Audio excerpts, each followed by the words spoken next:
14वें अध्याय में 3 प्रकार के गुणों का वर्णन। गुणानेतान कीज्य त्रीन देही दे समभवान जन्म मृत्यु जरा दुखई विमुक्तो मृत्युमस्तुते। भगवान कहते हैं ये जो 3 गुण है, सतोगुण, रजोगुण और तमोगुण, ये दूसरी देह को, शरीर को उत्पन्न करते हैं। हमारे अंदर यदि सतोगुण है तो एक ऐसा शरीर सूक्ष्म तैयार हो जाता है जो मरने के बाद में स्वर्गलोक जाता है। अगर अपने अंदर रजोगुण बढ़ा हुआ है तो एक ऐसा सूक्ष्म शरीर तैयार हो जाता है मरने के पहले, जो हमें किसी लोक में फिर से जन्म लेने के लिए जगह ढूंढने लगता है कि कहाँ जन्म लेता है। और जब शरीर में तमोगुण बना हुआ होता है तो फिर कीड़े मकोड़े आदि इन योनियों में जाने का एक शरीर बनकर के तमोगुणी हो जाता है। और जब हमारे शरीर से प्राण निकलते हैं, ये सूक्ष्म शरीर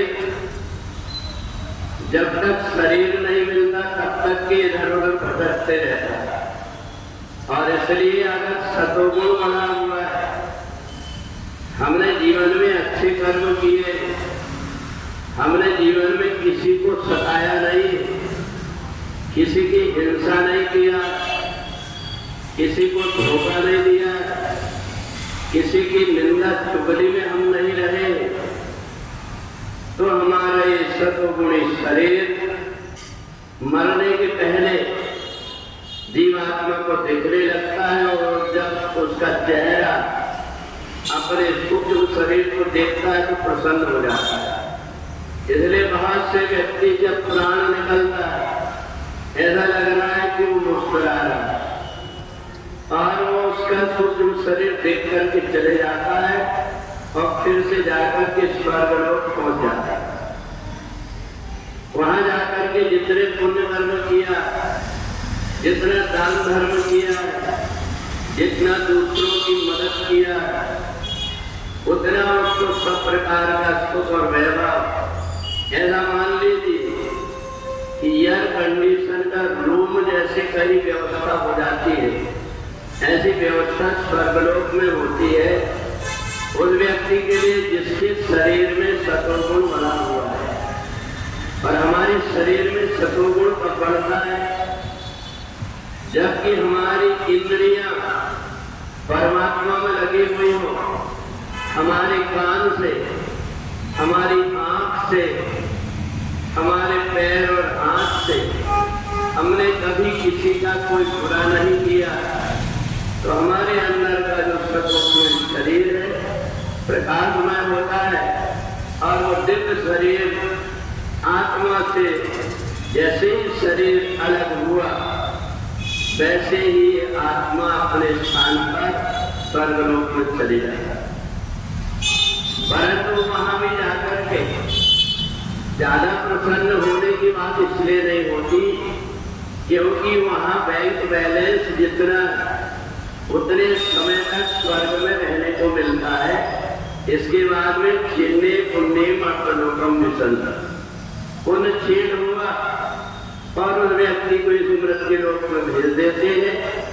पर इतनी सुविधा होती है वो ऐसे परिवार में जाकर के जन्म ले लेता है कि अपने माता पिता को देख करके खुद भी अच्छे कर्म करने की तरफ उसके पैर बढ़ने लगते हैं।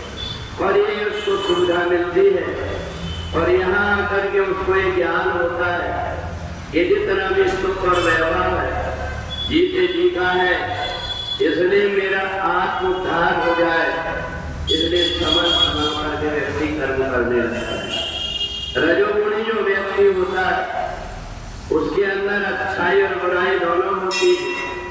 उसके अंदर जब शरीर का जो निर्माण होता है उसका वो धुंधला शरीर रहता है, उसको देख करके लगता है इसी मनुष्य लोक में मेरे को आकर के फिर से जन्म लेना पड़ेगा।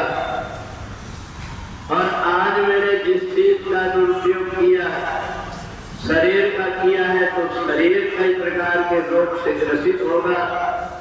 धन का अगर मैंने दुरुपयोग किया है तो धन के लिए एक एक पैसे के लिए तड़पना पड़ेगा।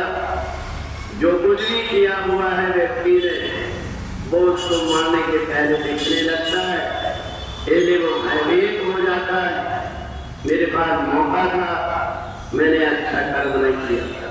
और तमोगुणी वाले व्यक्ति तो कभी सोच भी नहीं पाता, क्योंकि खाने पीने सोने में अपने जीवन को बिता करके और जीते जीवी नरक जैसा जिंदगी जीता है और मरने के बाद में भी कीड़े मकोड़े बन करके भटकते हैं।